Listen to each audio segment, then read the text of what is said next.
Ganpati Hindi classes में आपका हार्दिक अभिनंदन है। खुश रहिए, मस्त रहिए और खूब परिश्रम कीजिए और अपनी हेल्थ का ध्यान रखिए। ईश्वर में पूर्ण आस्था रखिए।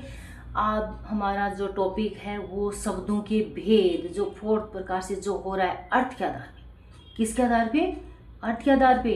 अब हम एक बात फिर आपको बताना चाह रहे हैं कि जो वाक्य है ना, उसके भी अर्थ के आधार पे और रचना के आधार पे भेद है और शब्दों के भी है।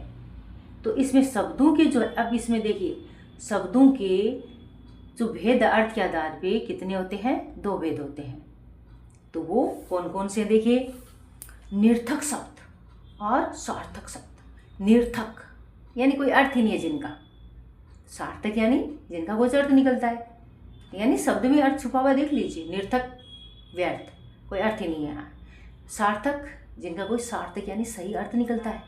तो अब हम अच्छे से एक बार अलग से अध्ययन कर लेते हैं। जिन शब्दों का कोई अर्थ नहीं निकलता उन्हें निर्थक शब्द कहते हैं। जैसे चाय वाय, रोटी वोटी। अब इसमें देखिए, चाय वाय पी ली, क्या कहते हैं ना, तो चाय तो पीते हैं लेकिन वाय क्या होता है? तो ये वाय है निर्थक शब्द। चाय तो सार्थक है लेकिन वाय क्या है? निर्थक शब्द है यहाँ। उसी प्रकार से बहुत सारे शब्द हैं। रोटी वोटी, तो इसमें रोटी तो चपाती होती है, वोटी क्या है? कुछ ही नहीं। तो ये निर्थक शब्द है, ऐसे बोलते हैं ना। अब इसमें सार्थक शब्द देखिए, जिन शब्दों से कोई अर्थ निकलता है उन्हें सार्थक शब्द कहते हैं। जिन शब्दों से अर्थ निकलता है यानी मीनिंग निकलना चाहिए, वो सार्थक शब्द है। जैसे पिता, पुत्र, मकान, लड़का, कुछ भी हो सकता है। सब कुछ जो शब्द है उनका अर्थ निकलना चाहिए, वो सब के सब क्या है? सार्थक शब्द है। जिनका कुछ न कुछ क्या निकलना चाहिए? अर्थ निकलना चाहिए, वो सब क्या है? सार्थक शब्द है। तो हमने आपको बहुत ही कम समय लेते हुए, और अगर हम चाहते कि हमारे 1 ही घंटे इसमें बढ़ जाए, अगर ऐसा चाहते तो हम इसी को गोलमाल घुमाते घुमाते आपका 40 मिनट 45 मिनट का बना देते, लेकिन क्या फ़ायदा। जो संक्षिप्त में जितना हो सके आपको समझाने का प्रयास किया जा रहा है, और आपको 100% समझ में आ जाएगा अगर आप ध्यान से इनको समझोगे।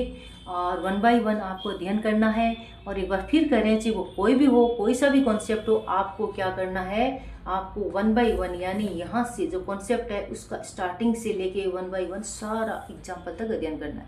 ऐसे नहीं परिभाषा छोड़ दी, उदाहरण याद कर लिए सिर्फ, या भेदों के नाम तो याद कर लिए लेकिन कितने भेद होते हैं ये नहीं पता, और जो भेद होते हैं वो किसके आधार पे होते हैं ये नहीं पता। तो ये जो अव्यवस्था है ना, अपूर्णता, ये नहीं करनी आपको सावधानी से और पूर्ण रूप से कर्मबद्धता से, कर्मबद्धता यानी 1 बाय 1 कॉन्सेप्ट को क्लियर करोगे। जैसे आप सबसे पहले नर्सरी, फिर ये जो आप 1 बाय 1 क्लास से वाइज जाते हो, तो ये जो आपका जो अध्ययन करते हो वैसे ही आप इसमें भी 1 बाय 1 अध्ययन आपको करना है। तो आपको अच्छे से समझ में आया, आपने वीडियो देखा, लाइक और सब्सक्राइब कीजिए अगर समझ में आया है तो। नहीं, कोई ज़बरदस्ती नहीं है, नहीं आया तो कोई बात नहीं, पर ऐसा है नहीं आपको 100% समझ में ना आया है, लेकिन 80% हर हाल में समझ में आ गया है।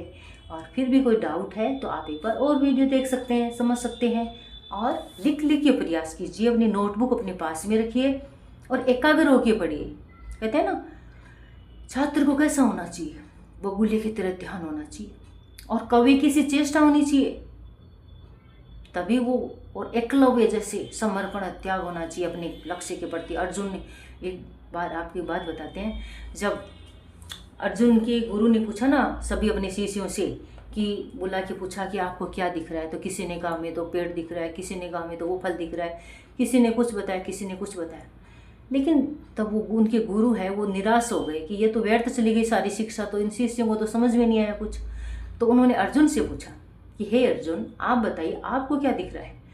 तो अर्जुन ने कहा, उनके ऊपर जो एक वो उसमें वो रखा हुआ था जो फिश होती है ना उनकी, तो उन्होंने कहा कि उनकी जो आइज़ है ना, आँख है, वो दिख रही है उसको, तो फिश की, कि सीधा निशाना बनाना है और उसी पे लगाना है। तो उन्होंने यानी लक्ष्य के प्रति बिल्कुल पारखी हो जाना, अपने आप को पूर्ण रूप से डेडिकेट कर देना। यानी यहाँ उन्होंने कहा मुझे तो मछली की आँख दिख रही है, यानी अपना सिर्फ गोल ही दिख रहा है, यानी ये जो ऊर्जा है वो भी पूर्ण रूप से डिवाइड नहीं है, एक तरफा है अपने गोल को अचीव करने के लिए, इसका मीनिंग है। तो वैसे ही आपकी जो ऊर्जा है, एनर्जी, आपका जो ध्यान है वो एकाग्र होना चाहिए आपके लक्ष्य पे। यहाँ आपके लिए मछली की आँख क्या है? आपकी परीक्षा है, आपका लक्ष्य है, उसको भेदना है। किसकी?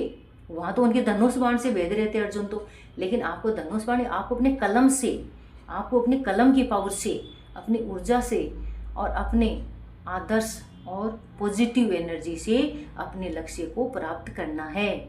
All the best, God bless you सबको। और आपने देखा वीडियो, समझे, आत्मसात किए, इसके लिए थैंक यू सो मच।